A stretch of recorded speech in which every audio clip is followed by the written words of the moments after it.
ইরানে বিক্ষোভকারীদের বিরুদ্ধে নির্ধারিত সব মৃত্যুদণ্ড বাতিল করায় দেশটির সরকারকে ধন্যবাদ জানিয়েছেন যুক্তরাষ্ট্রের প্রেসিডেন্ট ডোনাল্ড ট্রাম্প। শুক্রবার সামাজিক যোগাযোগ মাধ্যম ট্রুথ সোশ্যালে দেওয়া এক পোস্টে তিনি কথা বলেন।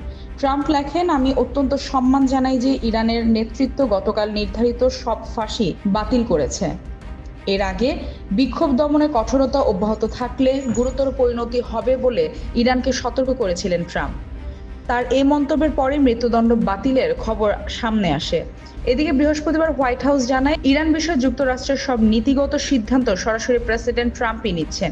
এই বিষয়ে গোপন সূত্রের বরাতে প্রকাশিত বিভিন্ন প্রতিবেদন তারা নাকচ করে দেয়। উল্লেখ্য, গত 28 ডিসেম্বর ইরানের মুদ্রা রিয়েলের বরফ দরপতনের পর দেশ জুড়ে সরকার বিরোধী বিক্ষোভ শুরু হয়। মানবাধিকার সংস্থা HRAAN এর তথ্য মতে চলমান বিক্ষোভে এখন পর্যন্ত অন্তত 2571 জন নিহত হয়েছেন। এর মধ্যে 2403 জন বিক্ষোভকারী। যদিও ইরানি কর্তৃপক্ষ নিহতের সংখ্যা প্রায় 2000 বলে স্বীকার করেছে।